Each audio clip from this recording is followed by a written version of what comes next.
It's 2023, new year, a new band to watch. I mean, they're not really new, but they're to watch. Brand of Sacrifice. Why is that? I'm going to tell you now. I'm Luke. This is Stage 76. I've got a bit of an upgrade on my little set here. I got some different lights. You can't see them. New camera. Maybe I look a little bit sharper. You know, it records in 4K, but I'm probably still only going to be exporting it in 1080p because easier. Either way, let's get right into it. Talk about Brand of Sacrifice. So to start out, Brand of Sacrifice up until 2022 was already an awesome band. I actually finally got the chance to see them last year opening for a band that shall not be named. I left before they played. Anyway, it was an awesome performance. You know, here's a little clip of it right here. It was awesome because I walked right in to the venue with practically no line and waited about 5 minutes for Brand of Sacrifice to start playing, and boom, ready to go right into it, right into those chugga heavy breakdowns and whatnot. At that point, Lifeblood was probably my favorite song. It's even cooler that they have the alternate version with Will Ramos on the track. Lifeblood, awesome song, and the Lifeblood album itself is really, really awesome too. But then, late 2022 in November, Brand of Sacrifice drop Exodus, which was my number 4 song on my top 10 songs of 2022. And I have to say, so far, it's probably their very best song they have ever released. And I'm not just saying that because of the new vocal style or anything. Mixing cleans and screams isn't necessarily a good or bad thing, but in this situation, it is executed extremely well, and I really like what they've done. And I think it's a style that they could really keep going with. I would love to see more of that type of style from Brand of Sacrifice, and I'm pretty sure that's what we're about to see in 2023. Their sound is evolving for the better. They are not just staying in that one lane. It's nice to hear something a little bit different here and there.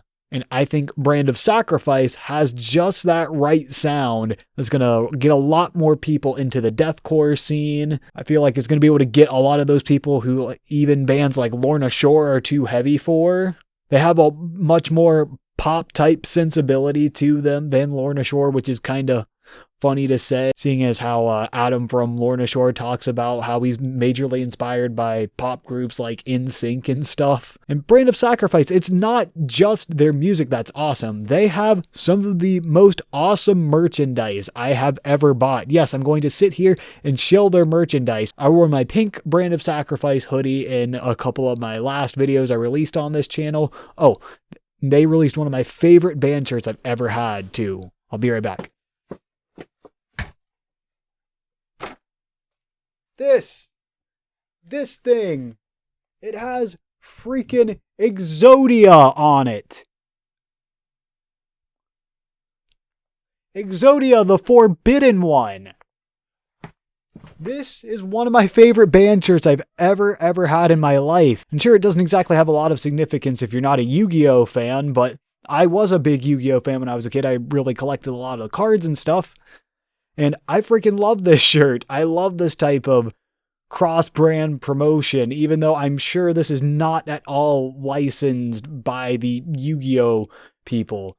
I don't care. This is an awesome shirt and I love it. And they have a lot more Yu-Gi-Oh shirts as well. And it's not even just these brand collab type merch that they have. Kyle, their vocalist, also has Shibori threads that they do a lot of collabs with other bands. In fact, I do have a Shibori hoodie right here behind me. Shadow of Intent. And this thing is nice. Oh, I freaking love it. And it's super nice material. Like, I know I sound like I'm just here shilling for their merchandise, but seriously, check out Shibori threads, check out Brand of Sacrifice's merch. It's all really awesome, and I love it. And it's the greatest compliment to their music that I could possibly ever ask for. I'm going to keep buying Shibori Thread stuff, even though I know that's not necessarily Brand of Sacrifice. But, it's Kyle, who's their vocalist. I think I just read on Twitter earlier today, as of this recording, that Shibori Threads is about to drop an I Prevail collab. And I've seen the previews of it, and it looks freaking awesome. And I will also keep buying Brand of Sacrifice merch as well, because it almost always looks so cool. And I just have to have it. I haven't bought this much merch since I used to buy a ton of Avenged Sevenfold stuff way back when I was in high school. Also, have you seen the band's TikTok? They're dropping all kinds of cool stuff where Kyle is screaming all kinds of weird stuff. They're talking about how they made some of their music. It's really interesting stuff. But either way, that's why I say that Brand of Sacrifice is the band to watch in 2023. I can't wait to finally have another opportunity to see them again. Unfortunately, I'm probably not going to make it to their next tour. Oh well, but hey, hopefully I'll get to see a headline date sometime soon. That's what I'm really looking forward to. Don't know if it'll happen anytime soon, but who knows? That's all I really got today. I know this was a really, really short one, but I just had to make this. I'm Luke, and this is Stage 76. When you